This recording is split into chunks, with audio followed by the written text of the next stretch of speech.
A'udzubillahiminasyaitonirrajim. Bismillahirrahmanirrahim. Assalamualaikum warahmatullahi wabarakatuh. Jumpa kembali di channel Sampul Hitam yang tentunya akan berbagi cerita. Dan untuk cerita kali ini masih melanjutkan cerita yang sebelumnya yang berjudul Kisah Tragis Penari Jaipong. Cerita ini ditulis oleh Ocha Mariadi. Dan bagi teman-teman yang penasaran dengan sang penulis atau teman-teman ingin membacanya secara langsung, teman-teman bisa langsung cek link yang saya sudah siapkan ada di kolom deskripsi. Oke, tak usah berlama-lama, mari kita simak kelanjutan ceritanya. Sumi, kemana kamu sayang? Pekiku mencari keberadaan Sumi. Entah kemana ia sekarang. Sumi. Rasa sakit ini kian menusuk. Panas perih kurasakan, serta aroma busuk dari alat vitalku membuat perut seakan terkoyak. Sumi, tolong aku sayang. Aku merangkak, mencoba mencari keberadaan Sumi. Sampai pada akhirnya aku terkejut dengan sebuah suara.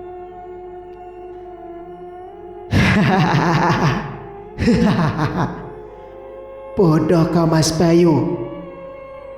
Suara tawa Sumi menggelegar dalam pekatnya malam, bersamaan dengan burung gagak yang tak henti-hentinya berbunyi. Sumi, kemana kamu? Dan di mana aku sekarang ini? Pekik Mas Bayu.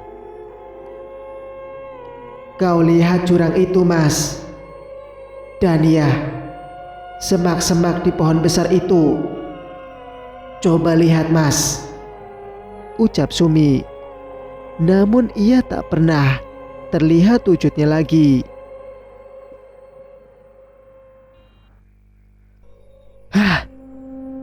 Rupanya aku berada di dekat jurang di tengah alas roban, ucapku setelah sadar di mana aku sekarang.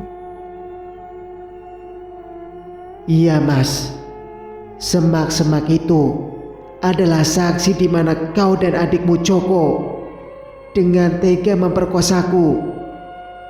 Lalu jurang itu adalah saksi dengan sadisnya kau melempar tubuhku yang masih bernapas setelah kau hunuskan golokmu di perutku, Mas. Tidak Sumi. Kumohon, maafkan aku. Aku menyesal, Sumi. Terlambat, Mas. Kau masih ingat dengan golok ini? Golok yang sama yang kau lakukan untuk menghabisi nyawaku dan juga suamiku, tegas Sumi ketika ia muncul di depanku sembari menunjukkan golok Joko yang sengaja ia lemparkan ke dalam jurang. Setelah berhasil, ia tarik dari perut Dimas.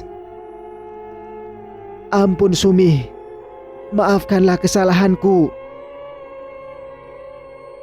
Tidak. Cerap.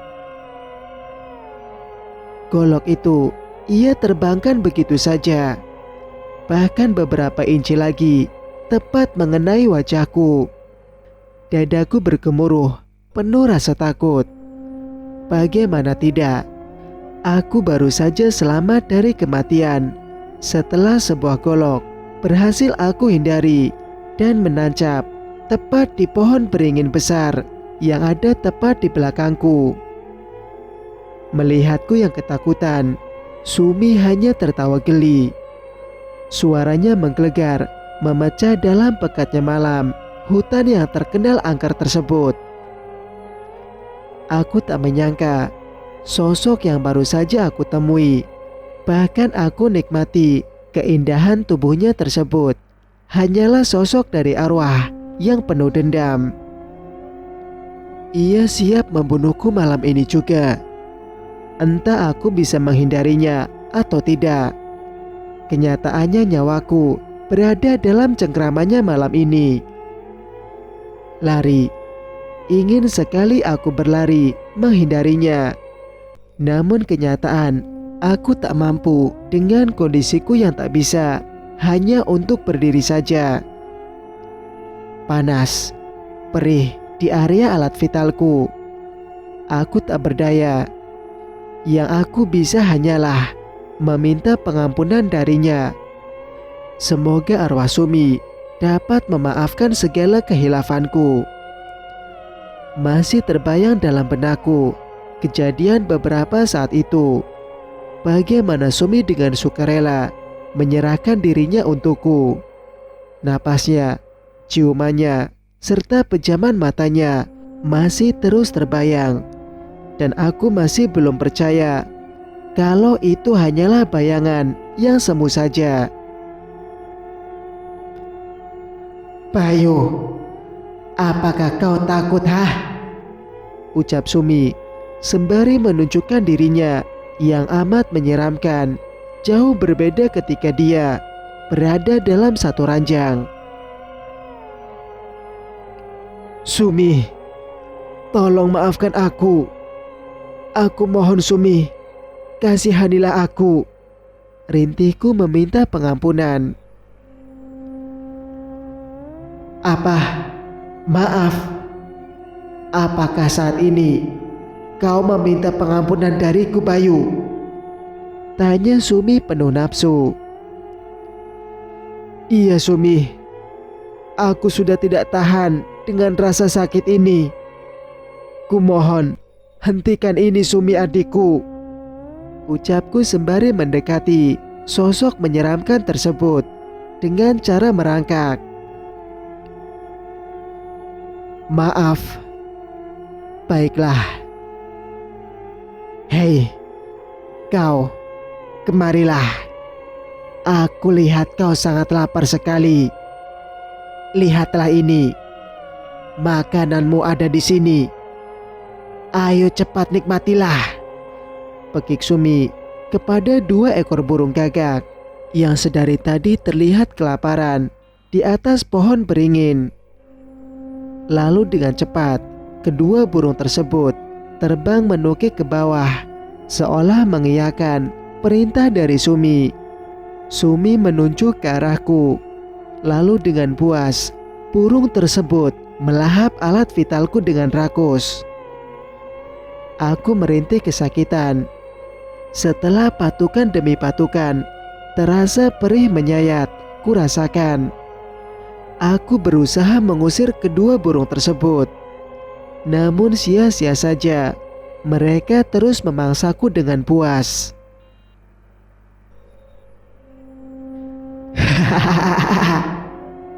Sakit Bayu. Hal ini yang aku rasakan saat itu. Ketika kau dan juga adikmu dengan tega dan puas menikmati tubuhku tanpa ampun. Rasanya sakit sekali Bayu. Dan kau tak pernah peduli akan hal itu. Sakit. Sakit Sumi. Kumohon, ampuni aku.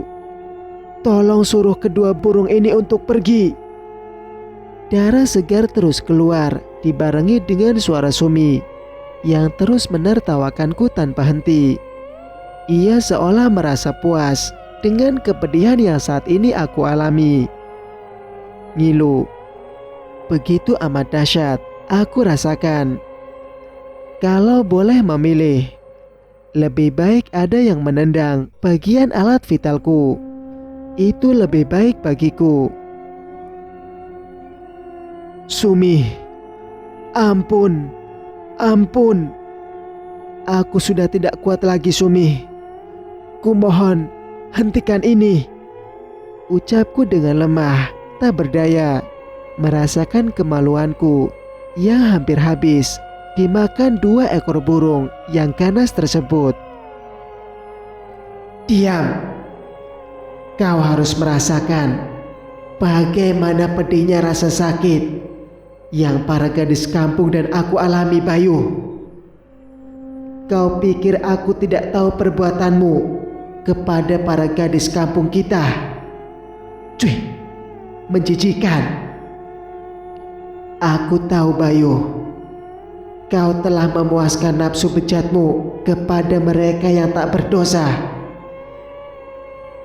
Kau sengaja memperalat mereka dengan iming-iming dijadikan penari untuk grup kita. Aku tahu itu, namun aku mencoba bungkam demi menjaga hubunganmu dengan Mas Dimas. Kalau tidak, dari dulu kau sudah habis oleh Mas Dimas Bayu. Namun semua itu tak cukup bagimu. Hingga dengan tega kau merusakku dan juga merusak kebahagiaan kami. Sudah cukup Bayu.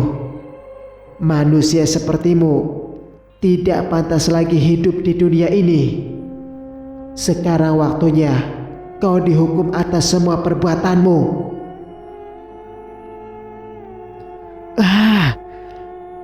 Ampun Sumi, ampun. Sumi mencengkeram rambutku dengan keras. Lalu ia menyeret tubuhku ke arah di mana aku dulu pernah menghabisinya dan juga Dimas. Trap.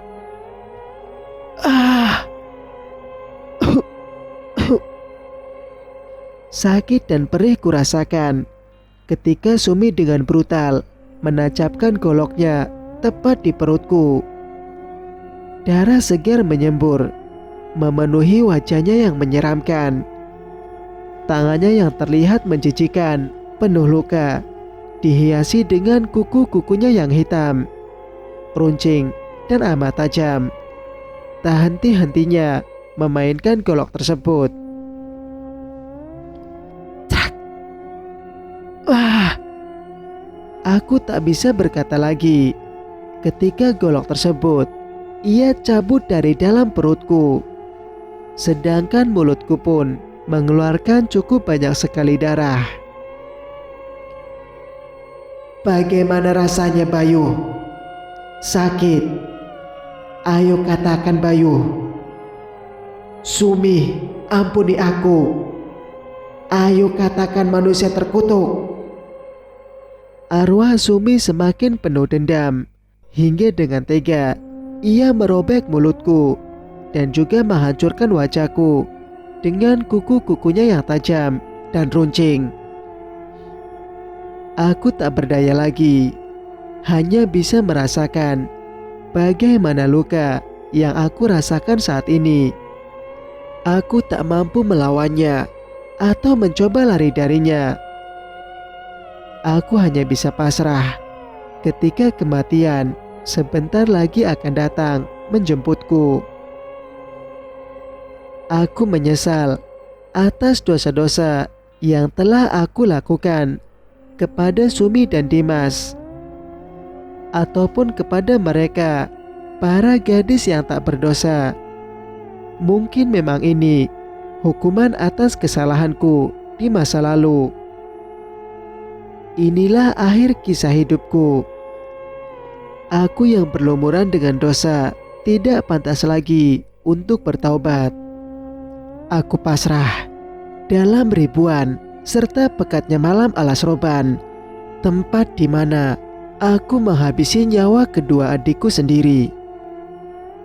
Arwah Sumi yang penuh dendam mencoba menghabisiku secara perlahan. Aku berharap Sumi segera menghabisiku agar sedikit berkurang rasa sakit yang kini aku rasakan. Namun tidak.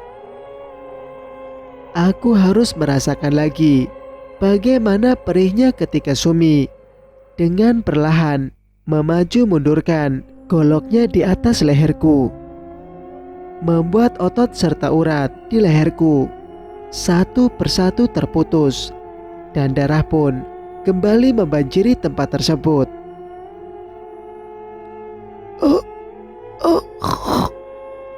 Aku mencoba meminta maaf kepada Sumi dan meminta ia segera menghabisiku sekarang juga, walaupun bibir ini tak mampu berucap lagi.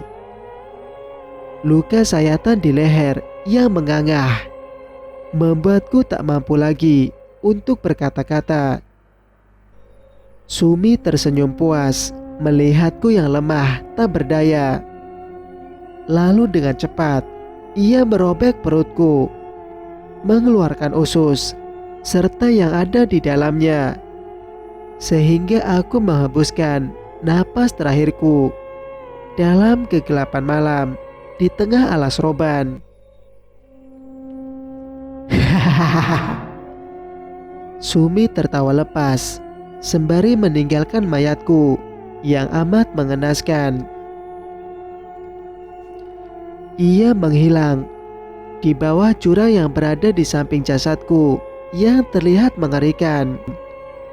Sampai pada akhirnya mayatku ditemukan oleh salah satu penduduk yang tak sengaja masuk ke dalam alas roban. Dengan sangat terkejut, ia mencoba berlari ke arah pemukiman penduduk. Walaupun kakinya terasa berat dan lemah, ia memberitahu para penduduk bahwa ia baru saja melihat mayat yang tergeletak mengenaskan di tengah alas roban sana. Para penduduk pun berbondong-bondong ke arah hutan tersebut, memastikan siapa mayat yang pemburu sebutkan tersebut. Mereka takut kalau mayat tersebut adalah salah satu dari kerabatnya. Namun tak disangka, ketika salah satu dari penduduk tersebut mengenali mayat yang baru saja mereka temukan, mayat tersebut adalah mayat dari seorang juragan di daerah mereka. Ya, itu mayat Bayu, juragan Jaipong yang terdengar arogan. Namun mereka tidak menunjukkan sikap kejam. Mereka dengan senang hati berusaha membawa mayat Bayu untuk diserahkan kepada keluarganya. Penemuan mayat Bayu cukup menggegerkan para penduduk, hingga terdengar sampai ke telinga Ranti, yakni istrinya. Ia nampak terkejut dengan berita ini. Ia tak menyangka dan seolah tak percaya kalau laki-laki yang ia cintai dikabarkan mati secara mengenaskan di tengah alas roban sana. Namun setelah mayat itu sampai, ia baru percaya kalau suaminya tersebut benar-benar telah tiada. Ranti menjerit histeris ketika ia berhasil membuka kain penutup mayat suaminya. Perutnya mual serta kepalanya terasa pusing hingga ia jatuh pingsan.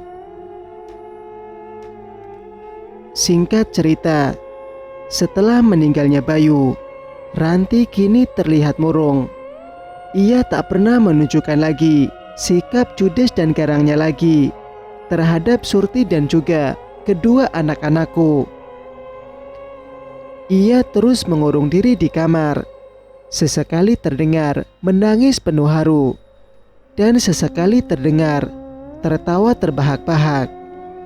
Ia terlihat terguncang dengan kejadian ini, apalagi dengan rasa takutnya akan kematian yang sebentar lagi akan menghampirinya. Sekarang giliranku. Aku tidak mau itu. Aku tidak mau, ucapnya di sela tangis dan juga tawanya. Ya, ia paham betul kalau aku akan menghabisinya juga, mengingat ia ikut andil dengan apa yang terjadi terhadapku dan juga Mas Dimas. Ia sangat dilanda rasa takut yang begitu besar setelah melihat kematian suaminya dan juga adik iparnya.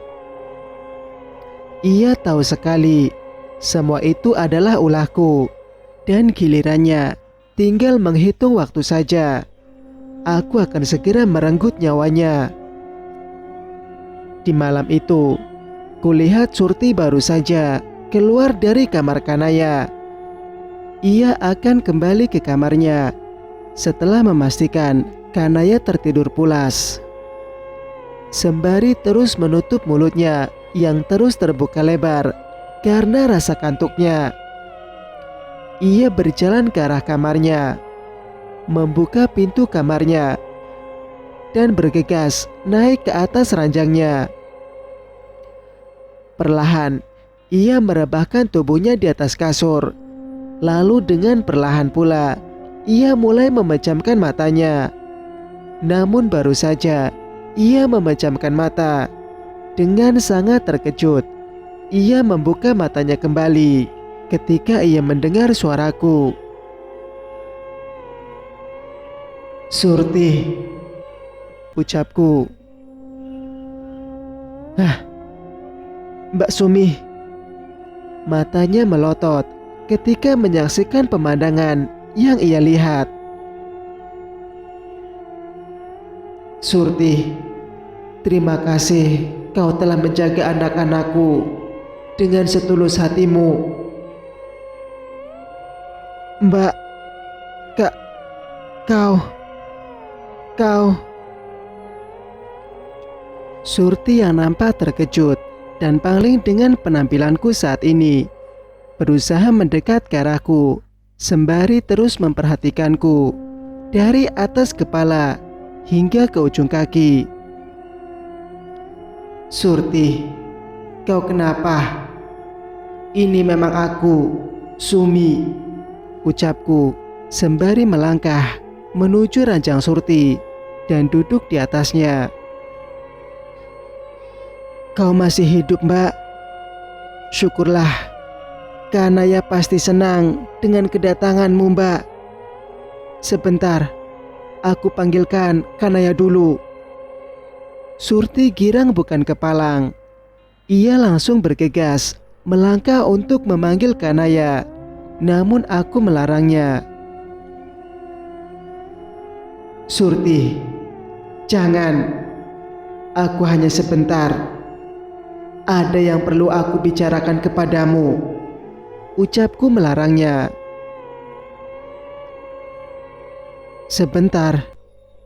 Oh, maksudnya Mbak akan menemui mereka sendiri, Mbak.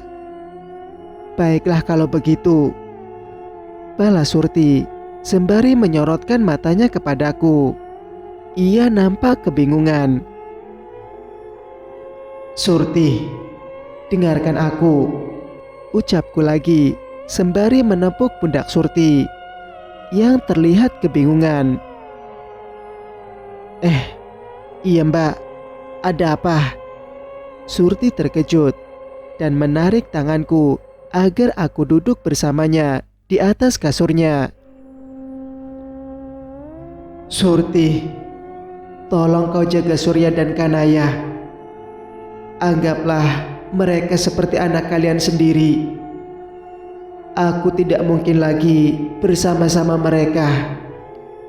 Walau sebenarnya aku sangat menginginkan hal tersebut," ucapku dengan nada sendu. "Mbak bicara apa? Kita akan menjaga Surya dan Kanaya bersama-sama, Mbak. Aku janji, aku akan tetap setia ikut bersamamu, walau sampai kapanpun, Mbak. Jadi, Mbak jangan sedih dan khawatir ya. Kita akan merawat mereka, walaupun Mas Dimas tidak ada di samping kita lagi," balas Surti sembari menatap wajahku. "Tidak, Surti. Aku tidak mungkin lagi merawat mereka. Kau mau kan menjadi orang tua mereka, menggantikan aku dan Mas Dimas?" pintaku. "Mbak, sudah ya, jangan bercanda lagi. Aku pangling deh melihat penampilan Mbak saat ini. Mbak terlihat cantik dengan pakaian serta riasan seperti ini, dan Mbak wangi sekali. Kanaya pasti suka dengan penampilan Mbak saat ini. Ia sangat rindu sekali dengan Mbak." Surti terus menyangkal. Ia tidak tahu kalau aku dan ia saat ini berbeda. "Kumohon Surti, aku sangat menyayangi mereka. Tolong jaga mereka. Sayangi serta kasihi mereka dengan setulus hatimu. Ajarkan dan didik ia dengan budi pekerti, agar mereka kelak menjadi manusia yang berguna nusa dan bangsa. Aku telah mewariskan seluruh kekayaanku kepada mereka. Lebih tepatnya, Surya adalah pewaris untuk semua ini. Tolong, kelak satukan mereka dengan ikatan suci pernikahan. Aku ingin Kanaya dan Surya bisa hidup bahagia tanpa saling menyakiti. Kau mau kan melakukan itu, Surti? Pekiku. Namun Surti bergeming. Ia nampak masih kebingungan dengan semua perkataanku.